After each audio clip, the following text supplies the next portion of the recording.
if you win one championship, that's all that matters. That's all that matters for the Nets. They just want to win one championship, and that trumps the Knicks for 50 years. Period. That's it. It's a battle for the city. They win one championship. Glad you know that, Matt. I know the truth. It's the truth. It's just the truth. They win one championship, and that's what they putting all their ducks in right now. And I would have put the same move. Brandon, are you feeling a little bit more nervous now to threaten the throne of your king as he tries to his quest for his 5th championship with the Nets acquiring James Harden? To be honest, not at all. I'm like, as a media personality now, it kind of changes the way I look at the sport. No, for real, all kidding aside. I want to see the best matchup possible. This is exciting for the league. I think it's good for the game. Part of me wanted Harden to go to Philly because I thought that could have been one team that could actually challenge Brooklyn in like the Eastern Conference Finals or something. But with him going to the Nets, I think the biggest thing is this is going to be a chemistry experiment with who knows what's going on with Kyrie. Harden. Breaking news. Breaking news. Those are the Well, hold on. More breaking news? Yo, I'm sorry, Brandon. I just saw something on my phone that maybe I said it already, but they flipped Karis LeVert for Victor Oladipo. Yeah. I said that. Yeah, they did. I just saw it. My fault. Yeah, I got a little excited. It's on and popping right now. Yeah, they did. My bad, Brandon. My fault, Brandon. You're good. So the thing that I like about this is it's going to be a chemistry experiment. I like that New York, our home state rather, is a title contending team, and they will get out of the East. Like now, I think it's for sure. And you know what? This is probably going to be one of, if not the best finals matchup I am going to see in my lifetime. The Lakers and the Nets, the teams are pretty even right now. The Nets got more top-heavy, losing Karis LeVert. They obviously lost Spencer Dinwiddie due to injury, and they lost Jarrett Allen. But they got the 3 best ISO scorers in the league, and the Lakers still got that best duo with 2 of the top 3 players on the planet Earth. I believe this is exciting for the game. I'm excited to watch it, and we are in for the best finals matchup we may see in our lifetimes. I'm so excited. Rick, just to clarify, Victor Oladipo to the Rockets. So Jared Allen was traded to the Rockets, but now he's going to the Pacers for Victor Oladipo. Zig, what are your thoughts here, man, with this trade here? I got the NFL team off as quick as I could. Yeah. It was time to get them out of here. The minute that trade went down, you should have just kicked them right off and send the invite to all of us, and we was just gonna pull up together. So exactly. I was in the waiting room already. I was like, it's time for them to go. Like they'll get their time on Sunday. So with that being said, man, you saw how we all was reacting just now. It was ridiculous. I mean, a lot of people kind of saw it coming, but it was just a matter of when. But I'm still just trying to get the information down. I'm writing it down, seeing who went where and what.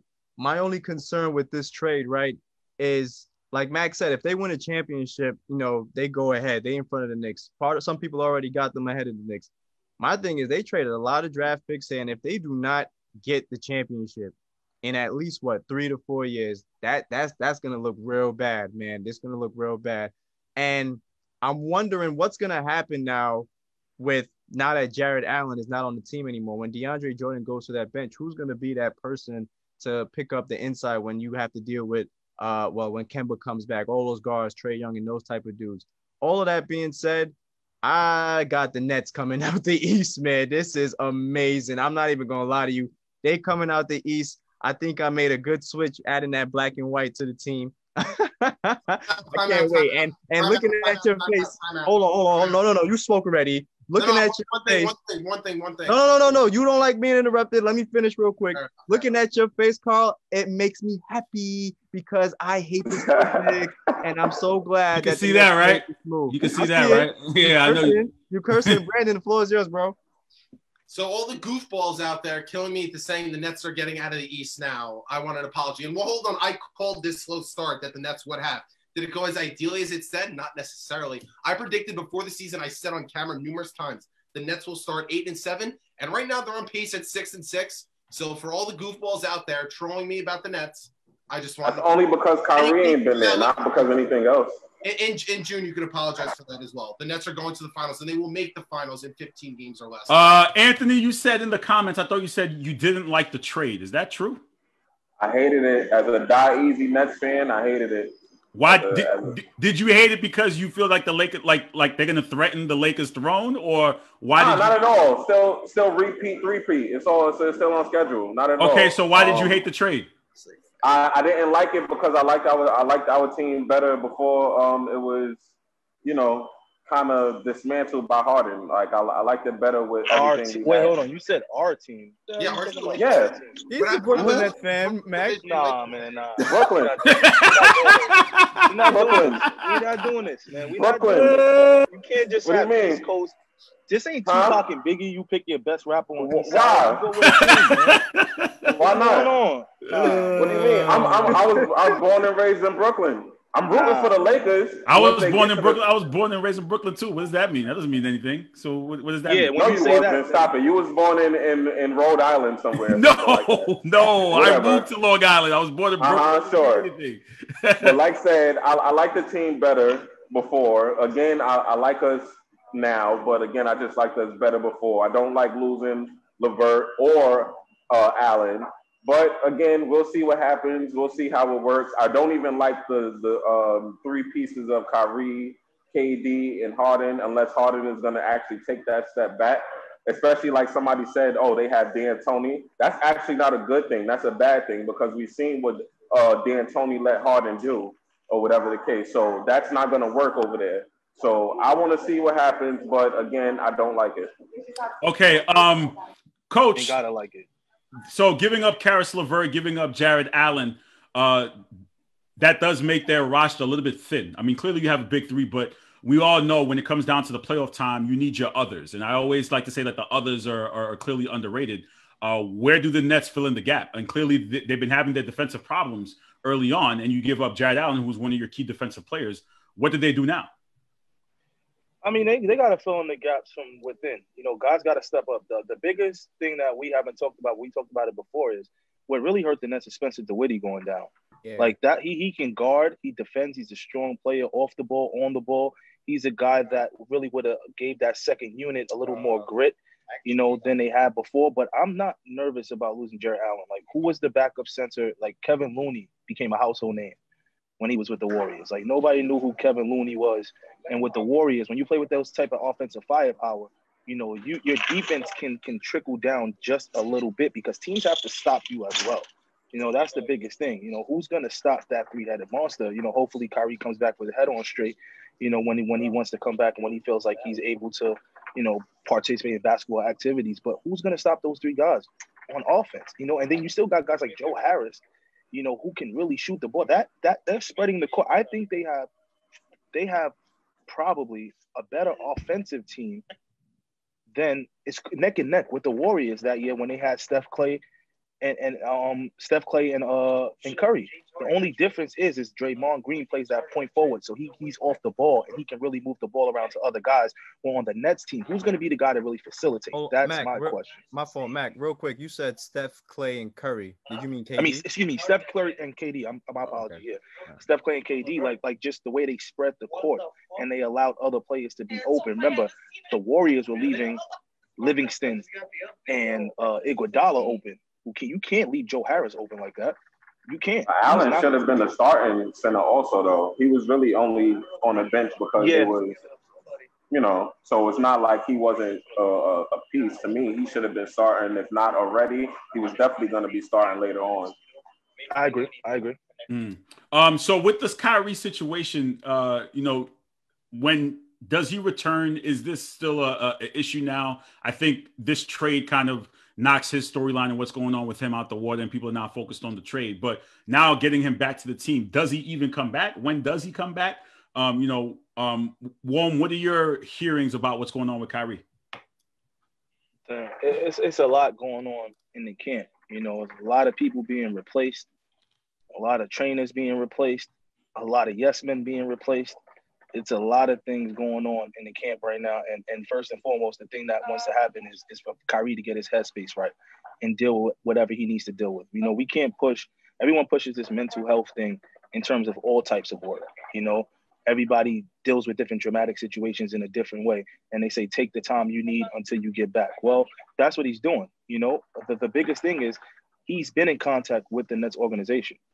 They know where he is. It's not like it's a APB out that we don't know where Kyrie Irving is. Exactly. They know where he is. They know what he's been doing. He's been updating them and talking to them, and they're trying to get him back.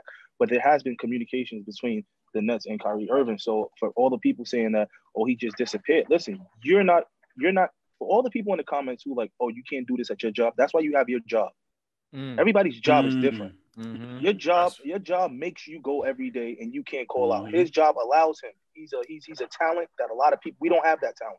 So you can't put yourself and put your circumstance on his level and say, oh well, how can he take a day off and just because he can? He obviously he can do it. We all can. No, we all. Yeah, but we all could get fired. Yeah. At his job, he got to work out a lot. A lot of people can't even make it to the gym. So let's not compare jobs. Whoa! I need to start repping the sports hit list in the weight room. Shout out. No, let's not go there. You still throw out. I throw around weight in that weight room. Like my God. Falco, what are your thoughts though on Kyrie and his situation of being absent and what he has to do? What are your thoughts there with Kyrie? I can't stand it. It's inexcusable. The only way I would accept this is if there's something actually family related or something amongst those lines. If that's actually proven too, I'll forgive him for this. But besides that, I don't forgive him whatsoever, and he should be held accountable for it. The Brooklyn Nets signed him to a 4-year deal worth $136 million.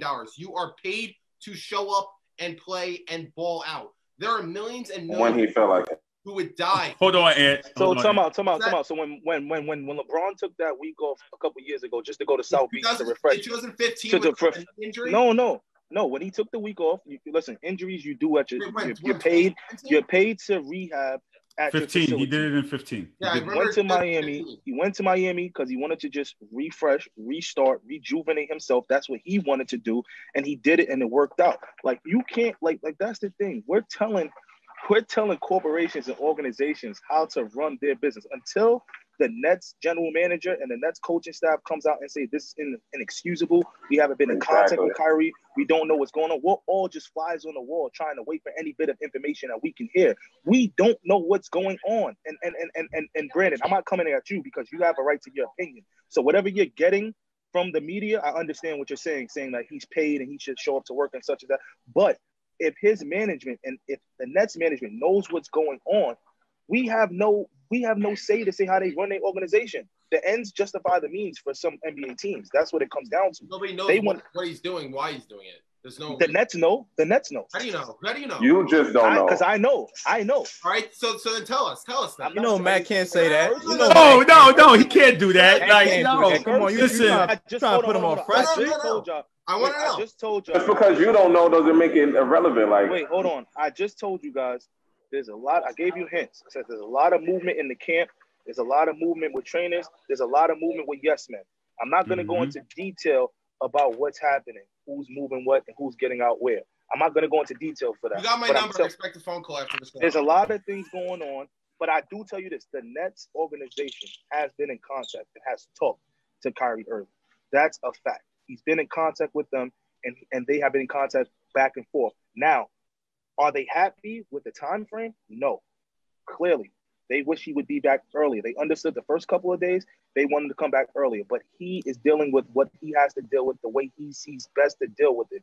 Better not to come back in a week and then go AWOL for the rest of the season than take the time you need and then come back, rejoin the team. And listen, he can take all the time he needs. I'm fine with him taking the time he needs. He could take all the time he needs. He needs to take the playoffs. He needs to take till April, May, and June. You are, Carl. That's fine with me. If he wants to take your call. Carl, this goes kind of back to that, like when Jordan retired type situation. Like, I know there's so many theories when Jordan retired and why he had to retire, but he made the decision to retire, regardless of what that decision was. He needed the time to step away from the game, whether it was for betting, like people may think, whether it's for his father dying, whether for he just didn't love the game anymore at that time. He took the time and came back, and look what happened. The ends justify the means. The Bulls could have went crazy and said, how could you leave us? We hate MJ, boom, boom, boom, and then he never comes back. The ends justify the means. They know what they're doing. They're trying to. But honestly, though, my biggest issue with it is a matter of everyone is built different. Like, again, I joke around about it, but everyone is not entitled to do things because people expect you to do it.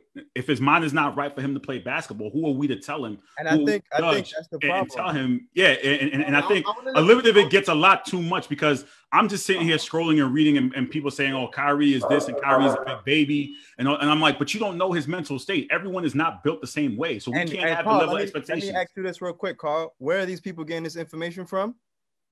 The media.